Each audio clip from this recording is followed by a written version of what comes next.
Hello, everybody, and welcome to the December 10th, 2018 edition of the Ephrom Josine Show. I am your host, Ephrom Josine, and I would like to begin this show by making one thing clear. I am not addicted to making fun of Courtney Krischoff articles. I can quit anytime I want. In fact, I'm not even going to talk about her latest article. What's it called? Deal Ocasio-Cortez. It's not because you're a woman of color, it's because you're an idiot.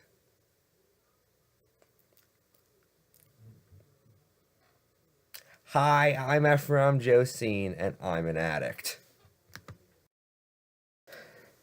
First off, of all the people you could accuse of pulling either the race or sex card, you picked one of the most substantive politicians on the left. Now, to be fair, she's not always great when it comes to the substance, but she does discuss it more than almost anyone else.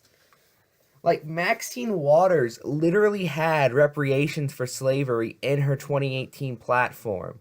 And Nancy Pelosi directly said the reason people oppose her is because she's a woman. Why? You think those would be bigger? Of course, Pelosi also supported Crowley over Cortez and didn't immediately back down when Barbara Lee went for the position. But, you know. Side note, did you know that Louder with Crowder News currently has its own Twitter account as of like a month ago? It's very basic, but it exists. Took them like 10 years. But what does Krischoff have against Cortez besides literally everything? Here's one example. Last Friday, you threatened Donald Trump Jr., who mocked you with a meme by donning your best mobster impression and threatening him with a subpoena. You phrased that in a misleading manner. Yes, Donald Trump Jr. made fun of Cortez, and Cortez said that he could theoretically subpoena him, or she could theoretically subpoena him, sorry. However, it wasn't because of the mockery, it was because Donald Trump Jr. is also very corrupt. You see, you ever heard the phrase, don't poke the bear? That's what Donald Trump Jr. was doing, and Cortez simply said, you want to say that, well, say it in front of the entire House while we ask you questions about Russia. Now, that would be a hearing I'd watch. And now I'm just going to quote Krischoff on this. Then there was that time Jake Tapper, who I thought was on fake news CNN, but okay, asked you how you'll pay for all that free stuff you promised voters. It's not free, but that's misleading. No one ever said it was free. And for the record, Cortez has answered that time and time again. She didn't have the exact answer right then and there, I'll give you, but she's answered it, as well as many on the left have answered it millions of times over. If you don't like our specific proposals, then we'll give you 5 more at least. But it involves a combination of cutting corporate welfare, military, reestablishing tax rates under at least around the Carter administration, as well as a bunch of other budget programs that we cannot go into right now because that would take a very long time. This also ignores the fact that healthcare for all is intended as an investment, similar to how the GI Bill was, which provided 7 times the revenue it cost. So basically, the question doesn't even make any sense. And for that matter, she later did provide you an answer, that being our current system costs more than a single-payer one would. And you mocked her for that because she phrased it weirdly. She then mentions a recent controversy of Cortez making the claim that since the Equal Rights Amendment was never passed, there is technically no age limit for female presidential candidates. Which was a goof, yeah, but it's so minor, it doesn't even matter. I mean, for God's sake, how many people, including representatives, could tell you word for word the article that determines the age limit for running for president? I guarantee you, almost no one.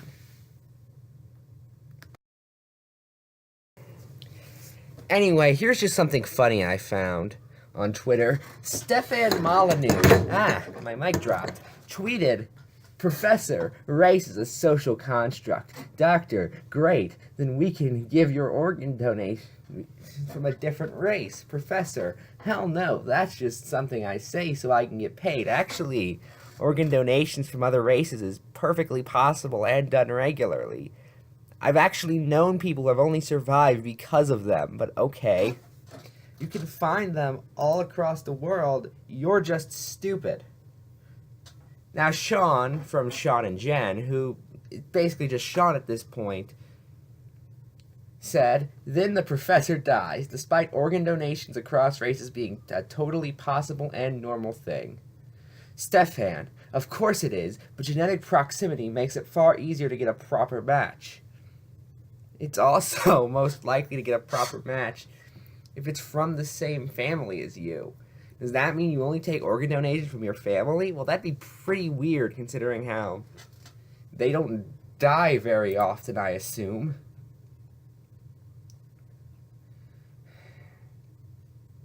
Then Sean, "Doctor, the only match was an organ from a different race. Professor, thanks, but that's not statistically the most likely thing to happen, so I'd rather not have the organ donation I need. Dies." I think that sums up Stefan Molyneux's worldview perfectly. Anyway, here's some good actual news from the progressives. The Supreme Court actively banned states trying to defund Planned Parenthood. Now that is great. I am actually very pleasantly surprised that Brett Kavanaugh voted in favor of this. Actually, no, I'm not, because I read his decisions previously and determined he wasn't actually a pro-lifer, which I warned conservatives about for like a good month. I go back through the archives. I directly told you guys, Brett Kavanaugh is not a pro-lifer. And for the record, thank God he's not. We couldn't do another pro-life Supreme Court justice after Scalia was him. Anyway.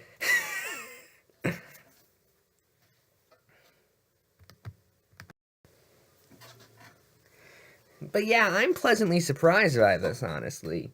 Of course, there's a very good chance Kavanaugh will be a moderate, which, mind you, on the Supreme Court basically means not a neoconservative.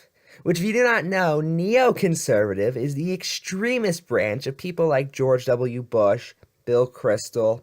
I'd personally count Leah Rose on there, even though she doesn't identify as a neoconservative. I think Matt Walsh is more paleocon than neocon, but, yeah, you know. Matt, however, also wasn't happy with this decision, as he tweeted out, "If Kavanaugh ends up being another Kennedy, Trump's entire presidency is a failure." If only, Matt. If only it were that simple.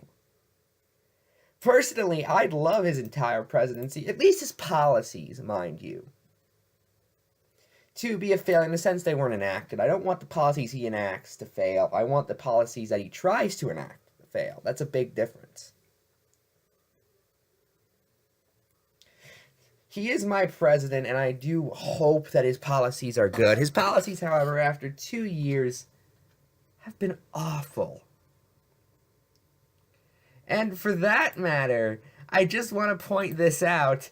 Remember the month they spent defending Kavanaugh?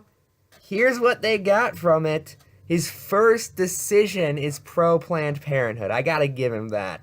That right there is an epic middle finger. I respect you now, Brett Kavanaugh. I think you're a complete idiot. And I still do think that you probably have committed at least some form of sexual harassment. However, at least your decisions are a little bit more than whatever Scalia told you. Unlike a certain other pal, Clarence Thomas. Oh, did I say that out loud?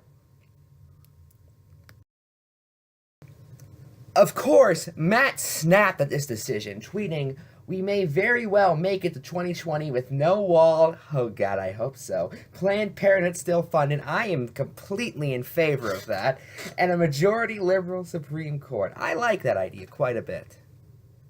That last one isn't going to happen because again, liberal on the Supreme Court means not entirely a corporate shill. I think Roberts is considered a liberal by Supreme Court standards. And he was literally appointed by George W. Bush.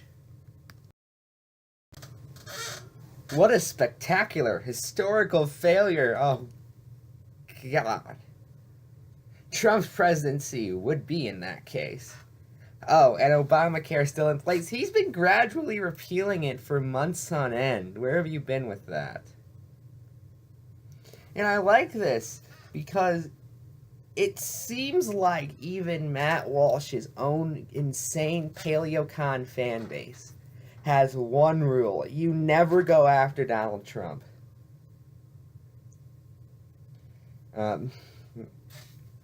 Here's something from one of his fans. Jeez, Matt, I'm glad you're not a motivational speaker. God.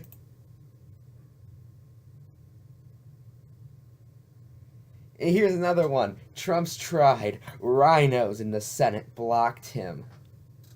Okay, that's just objectively untrue, mind you. He's never attempted to do a wall. Schumer's actually compromised on him 1,000,000 times for the wall, for the record. He's never tried to defund Planned Parenthood, which is only a good thing in my opinion. And they were all going to go to the Supreme Court no matter what, even if Flake and McCain threw in like token opposition votes, because that's what they are really. McCain is dead now, so I'm not going to be too mean on him because he can't respond. But Flake was just controlled opposition by the Republican Party. I honest to God wouldn't be surprised if he was told to do that.